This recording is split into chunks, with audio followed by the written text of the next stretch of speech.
کہ آپ ویسے ہی پیدا کی گئی جیسا کہ آپ چاہتے تھے. اور فارسی کے ایک شاعر محمد الدین تبریزی نے فرمایا تھا, ہزار بار بشویم دهن ز مشک و گلاب, ہزار بار بشویم دهن ز مشک و گلاب, ہنوز نام تو گفتن کمال بے ادبی است. یعنی یا رسول اللہ, اگر میں ہزار بار بھی اپنا منہ مشک و گلاب سے دھو لوں تو بھی آپ کا پاکیزہ نام لینا ہمارے لیے بے ادبی ہے. چاند کی چاندنی سے نوازا مگر احسان نہیں جتایا, سورج کی روشنی سے نوازا مگر احسان نہیں جتایا, کہکشاں کے جمال سے نوازا مگر احسان نہیں جتایا, مال و دولت کی کثرت سے نوازا مگر احسان نہیں جتایا, عزت و عظمت سے نوازا مگر احسان نہیں جتایا, دل و دماغ سے نوازا مگر احسان نہیں جتایا, آنکھیں عطا کی مگر احسان نہیں جتایا, آنکھوں میں بینائی عطا کی مگر احسان نہیں جتایا, کان میں قوت سماعت عطا کی مگر احسان نہیں جتایا, زبان کو قوت گویائی عطا کی مگر احسان نہیں جتایا, ہاتھ کو پکڑنے کی صلاحیت عطا کی مگر احسان نہیں جتایا, پاؤں کو چلنے کی طاقت عطا کی مگر احسان نہیں جتایا. مختصر یہ کہ اللہ تبارک و تعالیٰ نے انسانوں کو وجود بخشا مگر احسان نہیں جتایا. حسان فرماتے ہیں, بشیر نذیر ہاشمی مکرم عطوف رعوف من یسمى بأحمد صلی اللہ تعالی علیہ وسلم,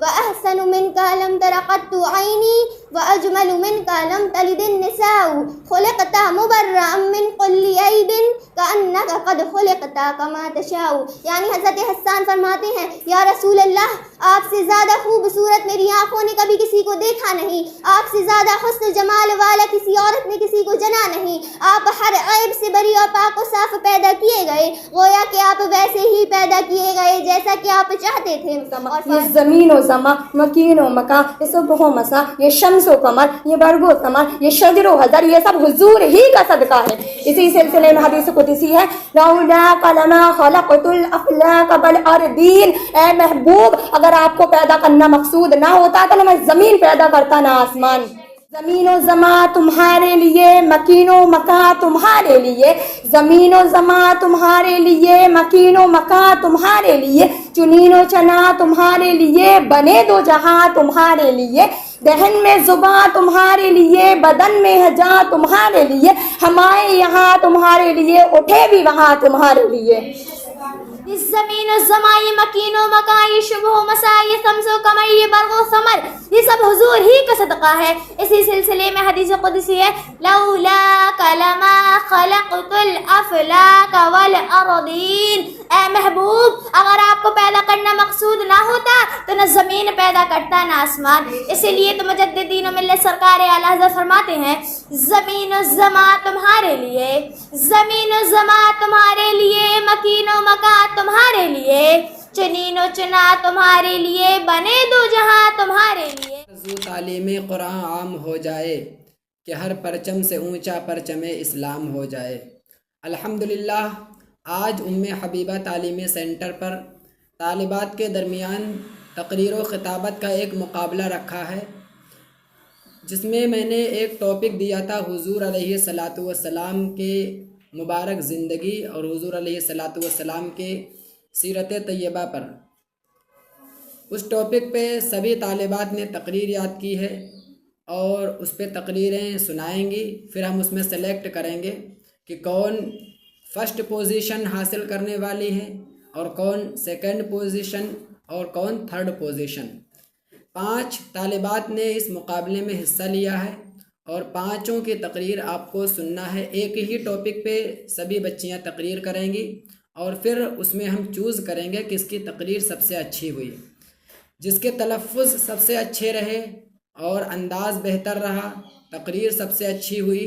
وہ پہلی پوزیشن پہ, پھر اس کے بعد دوسری, پھر تیسری, پھر چوتھی, 5ویں, ایسی پوزیشن متعین کی جائے گی. تقریر و خطابت میں جانے سے پہلے نعت شریف کے لیے آپ کے سامنے پیش کر رہے ہیں ارحمہ فاطمہ کو, کہ وہ نعت شریف آ کر کے سنائیں اور اس کے بعد پھر تقریر و خطابت کا یہ مقابلہ شروع ہوگا. حاضرین محفل, السلام علیکم ورحمۃ اللہ وبرکاتہ. وعلیکم السلام ورحمۃ اللہ وبرکاتہ. کیا بتاؤں کہ کیا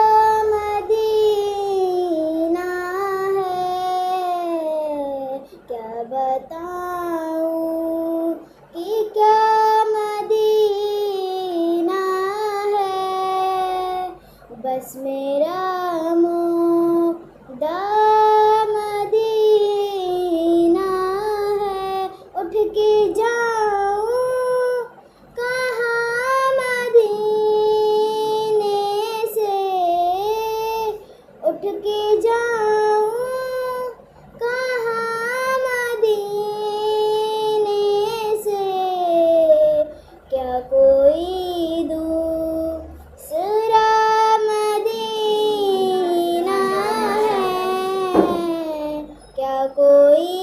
دوسرا مدینہ ہے، دل میں اب کوئی آرزو ہی نہیں، دل میں اب کوئی آرزو ہی نہیں، یا محمد یا محمد ہے یا مدینہ ہے، یا محمد ہے یا مدینہ ہے، کیا بتاؤں کہ کیا مدینہ ہے، بس میرا مدعا مدینہ ہے، دل فدا ہے مدینے والے پر، دل فدا ہے مدینے والے پر، دل منور میرا مدینہ ہے، دل منور میرا مدینہ ہے، کیا بتاؤں